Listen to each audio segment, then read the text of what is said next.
What's up, people? Welcome back to the Boxing Objective. Now, today's video, due to popular demand, is going to be about the two-time world heavyweight champion, Anthony Joshua.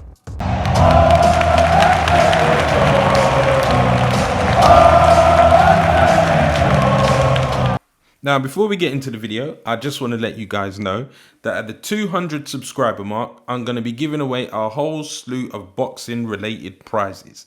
I've just ordered them, they're on their way, and when they arrive, I will give you guys the exact information on what you guys are going to be potentially winning. Now, all you have to do to enter into the competition is like, subscribe, and leave a comment. Once you've left a comment, I'll have your name and it will be entered into the hat. It's the luck of the draw. And at the 200 subscriber mark, I will be announcing the lucky winners. Best of luck. So, previously I made a video that has my fight prediction for AJ's up and coming fight versus Alexander Usyk. Now, the official date has been announced since I made this video, but my prediction for this fight is still very much the same. Now, in this video, we're going to be taking a closer look at AJ's career so far, his resume, and how I think that these guys' training and preparation is going so far. I'm going to try and keep this video under 10 minutes, but I can't guarantee. It could be much longer than that, but I hope that it's informative and yeah, try and stick around to the end of the video, guys. It would be much appreciated. Now, Anthony Joshua started boxing relatively late. I believe he was around 18 years old, and upon dedicating himself to the training, was able to turn his life around drastically. He had a very good early career, being the two-time ABA champion, the British champion, and won a silver medal at the World Championships. And as we all know, he won the Olympic gold medal at London 2012. He joined with Matchroom Promotions and turned pro. Now, his early pro career, I would say, is pretty much like anybody's. He had hand-picked opponents, and his first, say, 10 fights were not really against any opponents of any note. And he just worked his way through them, winning them all by knockout. Now, in his 15th fight, he faced Gary Cornish. This was a bit of a crossroads fight for the both of them at that time. It was for the World Boxing Council's international heavyweight title and for the vacant Commonwealth heavyweight title. Anthony Joshua made short work of Gary Cornish, knocking him out in the first round. Now, in true British fashion, the hype around Anthony Joshua started to get pretty real, and the comparisons made between him and Lennox Lewis, and even some questioning if, potentially Anthony Joshua would be another Frank Bruno. And people wanted this man to fight for a world title. They wanted him to go now. He was just knocking people out one after the other. And make no mistake about it, he was making progress pretty quickly. Now, I think I said that he fought Gary Cornish in his 15th fight. It was actually his 14th fight. But in his 15th fight, he faced Dillian, the body snatcher Whyte. Now, these two had a bit of history. Dillian Whyte faced Anthony Joshua in his amateur debut and defeated him. So this was to be a rematch, but in the pros, and it was sold to us, there being bad blood. I think Dillian Whyte did a fantastic job of talking up this fight, and it was Anthony Joshua's first pay-per-view fight. It was also the first time we saw Anthony Joshua get a bit riled up and start to, talk back in the press conference. It was also the first time that in a fight you saw Anthony Joshua take a big shot, and we saw how he reacted to it. To be fair, he didn't react well, but he did recover and went on to defeat Dillian Whyte with a vicious uppercut in round 8. Now, his 16th fight was against Charles Martin, and it was for the IBF World Heavyweight title. Joshua went on to win this fight within a couple of rounds, knocking Charles Martin out, and his journey towards becoming the undisputed champion of the world had begun. And after that fight, he really did start to turn up the heat. He fought Dominic Breazeale, Eric Molina.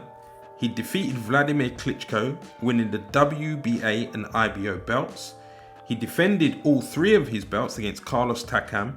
He then went on to win the WBO belt and add that to his collection against Joseph Parker. He defended all 4 belts against Povetkin. And then came the infamous fight against Andy Ruiz Jr. Now, in the previous video, I spoke about how I saw Anthony Joshua bouncing back from that one, and that we are now seeing Anthony Joshua 2.0 as a result of that defeat.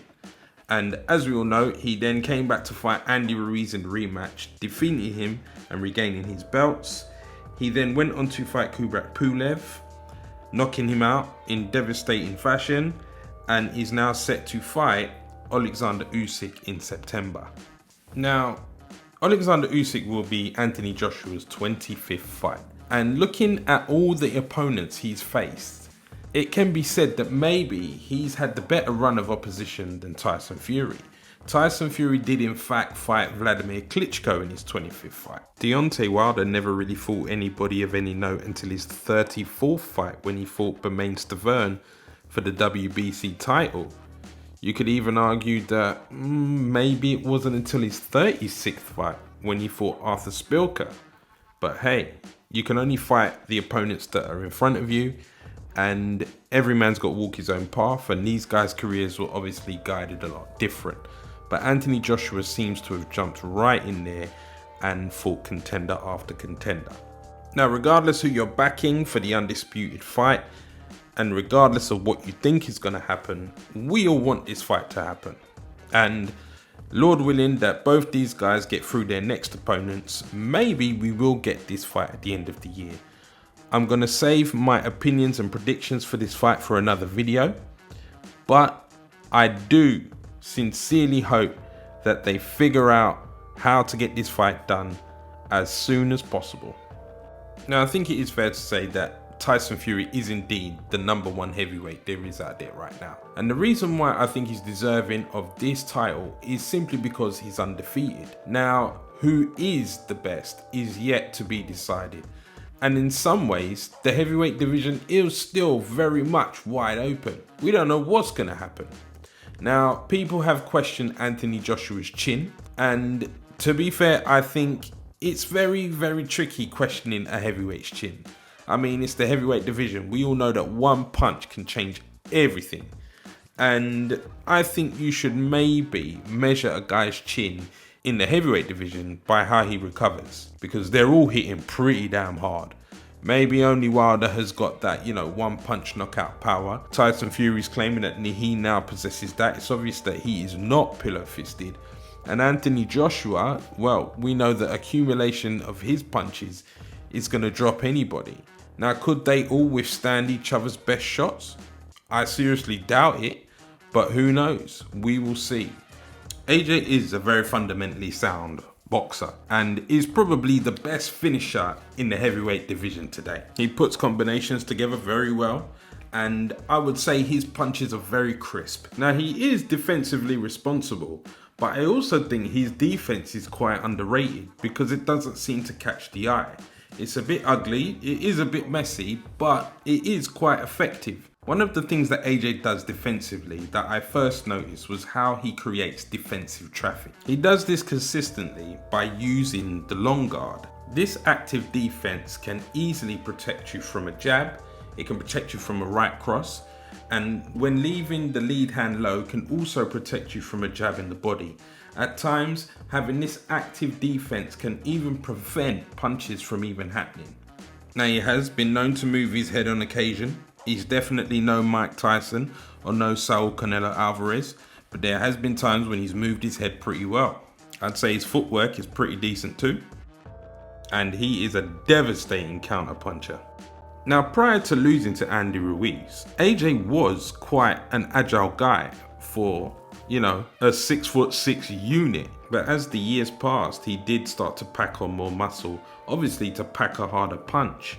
But that loss changed something in him, and he realized that he needed to get back to that AJ that he was before, when he was more agile, more about agility, functional fitness and stuff like that.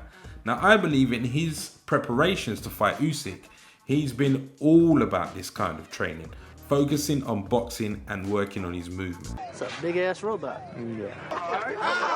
Now, Usyk is going to do what Usyk does. He's going to show up ready to fight. He's been training very hard, and clearly he has packed on a bit of muscle. and is working on his punching power. Now, obviously, there are big questions over Usyk being a heavyweight because he is a smaller guy.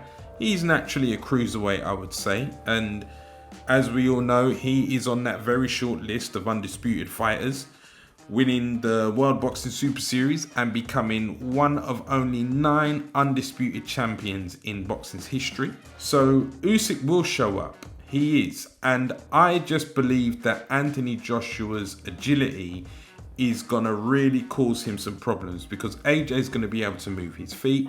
AJ is going to be able to cut off the ring, and he's also going to be able to punch bloody hard as well. So Usyk has not come up against anybody like Anthony Joshua in the heavyweight division as yet. As you know, his last 2 fights was against Derek Chisora and Chaz Witherspoon. Now, neither of them cut off the ring, and Del Boy did pose a bit of a threat early on, and it looked as if he might have even got Usyk out of there. But Usyk managed to adjust and obviously went on to win the fight. And I think Derek Chisora is, to this day, still disputing whether he lost that fight or not. But as we head into the fight between these two, I'm here wondering like what the gloves they're off is going to be like, what the press conference is going to be like, and you know, is there going to be a war of words? You know, what's going to go down? I have to say that Anthony Joshua's career is very impressive so far, and his character has shone through.